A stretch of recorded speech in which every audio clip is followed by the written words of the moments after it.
everyone. Hi. I'm going to start with a quote from Ralph Waldo Emerson tonight. He said, "I like the silent church before the service begins more than I like the preaching." Sorry.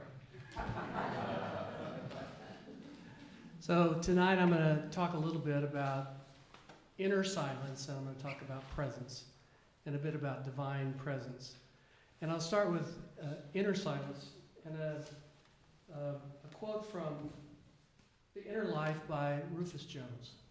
And Rufus Jones and Thomas Kelly, who wrote A Testament of Devotion, are going to be the two sources for what I'm talking about today. But Rufus Jones, they're both Quaker ministers. Rufus Jones was late 1800s, I believe, early 1900s. Thomas Kelly was early to mid 1900s. And so they've both been around for a while. And if you've ever read their books, they are very deep people who talk about the inner life. So starting off with Rufus Jones, he says,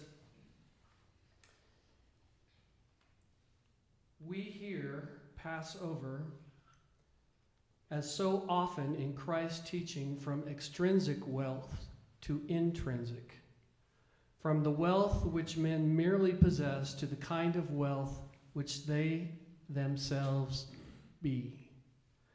We once more find ourselves brought to an inner way of living, where the issue is no longer how to accumulate goods, but rather how to become good." The inner way of life. And so when I think about being present, I think about the service. And there are so many ways of being present just right here in this service, if you think about it. We're totally present when we're chanting. We're right here, right now. We're totally present when we're silent, in silent prayer. Although it can never be totally silent, as long as Baxter is snoring. It can never be totally silent. We're silent as we allow ourselves to be present with everyone in this room. And in fact, back to Rufus Jones, I love what he says about that. He says, there is some subtle telepathy that comes into play in the living silence of a congregation, which makes every earnest seeker more quick to feel the presence of God, more acute of inner ear, more tender of heart to feel the bubbling of the springs of life than any one of them would be in isolation. We here are the congregation who spend our time in silence, in inner silence as much as any other kind of silence. I don't mind a little sound. The folks out there are directing the elections tonight, and every once in a while, even during our 5 minutes, I was hearing noise out there. And I said to myself, maybe that's the sound of freedom. That's the sound of democracy, and I love that sound. So there's a time for noise, there's a time for noise, and there's a time for not. So when I want to learn about something, I often will decide that I'm going to create a workshop or some way, or write an article, or do something that I can go deeper so I can understand it more and practice it more than I ever had before.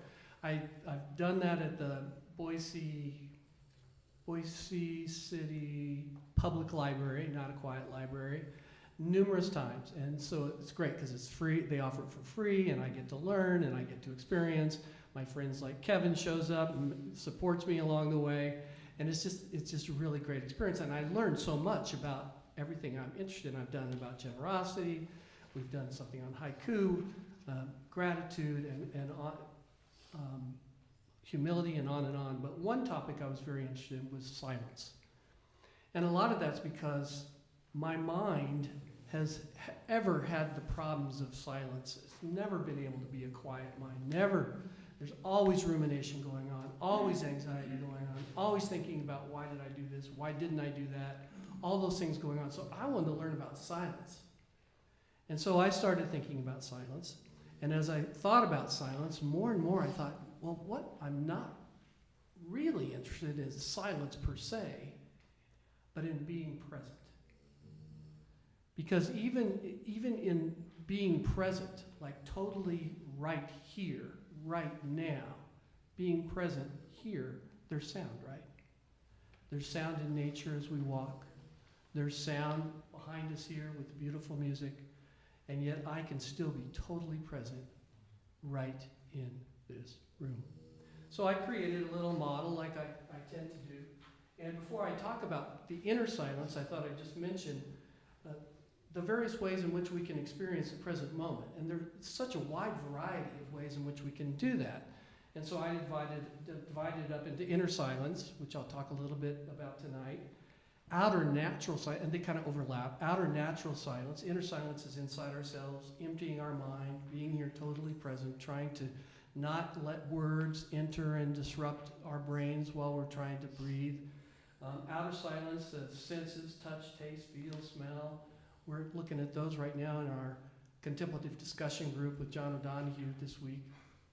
In Alamkara, we're talking about the senses, the natural world, or being quiet with others, being quiet, silent, inner silence, outside or inside ourselves. And then there's outside presence, being present with someone else, and that's interaction, collaboration in the sense of flow, fun and games, meaningful discussion, being present with other people. And so often in my lifetime, I have not been present even when I'm with other people, like my son or my daughter or my wife or others, when I'm thinking about other things when we're playing games or we're having a conversation or we're eating dinner. But presence is being totally there and present to the other person. And then there's inner interaction, which I call using words. Both of these are using words. Using words instead of silence in the mind, imagining, icons, discursive, asking, thinking, conceptualizing, interpreting, contemplation and meditation using words of prayer. Those are verbal prayer, creating, building, all the things we do with words. So there's all the things we do with words, and there's all the things which we do without words. And one of those is inner silence, without words, and one of those is inner silence. And that's centering prayer for those folks who go to centering prayer. And that's being here, meditation, being quiet. So tonight, a little bit about inner silence. So I start with Thomas Keating, and Thomas Keating, of course, is the one who really popularized centering prayer. He says, silence is God's first language. Everything else is a poor translation.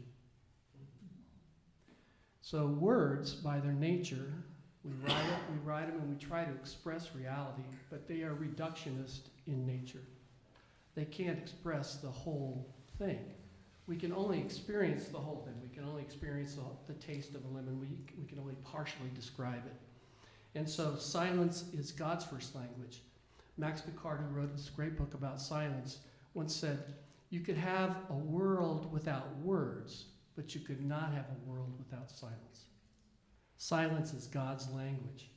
And now I'll go to T.S. Eliot, who wrote that great poem about the still point. And now this is from the Four Quartets, and I go back to what Amos Smith was reading today. He said, at the still point, I love this poem. I love the way he writes. He wrote about cats too. At the still point of the turning world, neither flesh nor fleshless, neither from nor towards, at the still point, there the dance is. But neither arrest nor movement, and do not call it fixity, where past and future are gathered, neither movement from nor towards, neither ascent or decline, except for the point, the still point. There would be no dance, and there is only the dance. So the question is, how do you get to that still point? That still point, and to extend T.S. Eliot just a little bit, how do you get to that still point where you are totally present with God?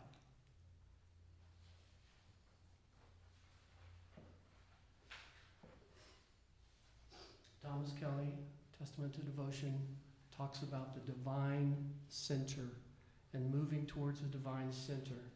And he says life is meant to be lived from the center. Not all the noise and everything that's going on in our life, everything that makes us anxious. Life is meant to be lived from a center, a divine center. Each one of us can live such a life of amazing power and peace and serenity and integration and confidence and simplified multiplicity on one condition, if we really want to. Do we really want to not live that busy, busy life, that life of accumulating goods instead of learning to be good? Do we really want to live that life of really worrying about, being able to be successful in life and have prestige and those types of things? Or are we more interested in developing a virtuous life, a life in which we feel like we're right here in the present moment, and could be as simple as walking up the foothills, which costs almost nothing, or it could be as expensive as taking a trip to Spain, or it could be going and sitting in the sanctuary like I did right before I came in here tonight. I went and sat in the sanctuary, and it was so dark inside that I could hardly see the front. But I looked up at the stained glass window, and because it was dark inside, quiet inside, silent inside, I could look up at the stained glass window, and the light shined from the outside in to me. And I could see that beautiful stained glass window because it was dark. And that's how we hear the silence of God. That's how we experience the resonance of God. We feel that way because we have the ability to actually resonate with God. I love this quote he says here. Let's see if I can find it here. He says, by listening and emptying, by emptying our minds of thoughts, by emptying our self from constant thinking, he says, by listening and emptying, in contrast to our words and our prayers to God. So we pray to God, and it's complimentary. He's not saying we shouldn't pray to God and ask God and wish from God. But he says, when we do that, when we listen and we empty and we're available and we're open, we cease trying to make ourselves the dictators and God the listener, and become the joyful listeners to him, the master who does all things well. So all these ways of being present with God, by being quiet, in prayer, chanting, is all ways of moving towards the divine center. And I'll finish, I know it's time, with this quote from Thomas Kelly. And it is a wonderful one, I think. If I can find it. He says, life from the center is a life of unhurried power and peace. It's simple. It's serene. It's amazing. It's triumphant. It's radiant. It takes no time, but it occupies all our time. And it makes our life programs new and overcoming. We need not get frantic. He is at the helm. And when our little day is done, we lie down quietly in peace, for all is well, and all will be well.